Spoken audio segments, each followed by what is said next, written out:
ಮತ್ತೆ ನಿಮ್ಮ ಉಡುಪುಗಳು, ನಿಮ್ಮ ಅಂದ್ರೆ ಡ್ರೆಸ್ ಬಗ್ಗೆ ಮಾತಾಡಿದ್ವಿ. ಆಮೇಲೆ ಆರೋಗ್ಯ ವ್ಯಾಯಾಮ ಬಗ್ಗೆ ಮಾತಾಡಿದ್ದೆ. ಭೋಜನದ ಬಗ್ಗೆ ಅಂದ್ರೆ ಊಟ ತಿಂಡಿ ಅಥವಾ ಯಾವುದೇ ಇರ್ಬೋದು, ಡಿನ್ನರ್ ಇರ್ಬೋದು ಅಥವಾ ನೀವು ಬಫೆ ಇರ್ಬೋದು, ಅಂತ ಯಾವ ತರ ಮಾಡಬೇಕು, ಶಿಸ್ತೇನು ಬೆಳೆಸ್ಕೋಬೇಕು ಅನ್ನೋದ್ರ ಬಗ್ಗೆ ಮಾತಾಡಿದ್ದೆ. ಅರ್ಥ ಆಗ್ತಿದ್ಯಾ? ಅರ್ಥ ಆಗ್ತಿದ್ಯಾ? ಈಗ ಬಹಳ ಇಂಪಾರ್ಟೆಂಟ್ ಪಾಯಿಂಟ್, ನೀವು ಮತ್ತು ನಿಮ್ಮ ಗೆಳೆತನ. ನೀವು ಮತ್ತು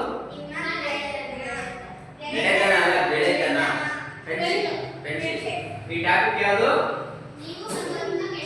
ನೀವು ಮತ್ತು ನೀವು ಮತ್ತು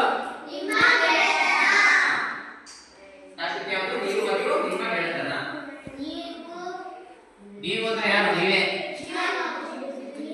ನೀವು ಮತ್ತು ನಿಮ್ಮ ಗೆಳೆತನ. ಟಾಪಿಕ್ ಯಾವುದು? ನೀವು ಮತ್ತು ನಿಮ್ಮ ಗೆಳೆತನ. ಹೈಯರ್ ಎಜುಕೇಶನ್ ಹೋದಾಗೆಲ್ಲ ಒಂದು ಪದ್ಯ ಬರುತ್ತೆ, ಗೆಳೆತನ ಅಂತ. ಒಂದು ಪದ್ಯ ಕನ್ನಡದಲ್ಲಿ ಪದ್ಯ. ನೀವು ಅಂದ್ರೆ ನೀವು, ನಿಮ್ಮ ಗೆಳೆತನ. ಸಾಮಾನ್ಯವಾಗಿ ಪ್ರತಿಯೊಬ್ಬರು ಫ್ರೆಂಡ್ಸ್ ಇರ್ತಾರೆ ಅಲ್ವಾ? ನಮ್ಮ ಚರಣಿಯವರು ಅಲ್ಲಿದ್ದು, ಅವಳು ಇಲ್ಲಿ ತುಂಬ ಬಂದು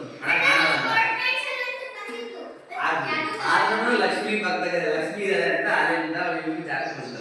ಯಾಕೆ? ಅವಳು ಫ್ರೆಂಡ್ಶಿಪ್, ಅವಳು ಬೆಸ್ಟ್ ಫ್ರೆಂಡ್ ಅಥವಾ ಕ್ಲೋಸ್ ಫ್ರೆಂಡ್ ಅಲ್ವಾ? ಹಾಗಿರ್ಲಿ ಆಯ್ತಾ? ಆಯ್ತು. ಈಗ ನೀವು ಮತ್ತು ನಿಮ್ ಗೆಳೆತನ ಅದ್ರ ಬಗ್ಗೆ ನೀವು ಯಾರಾದ್ರೂ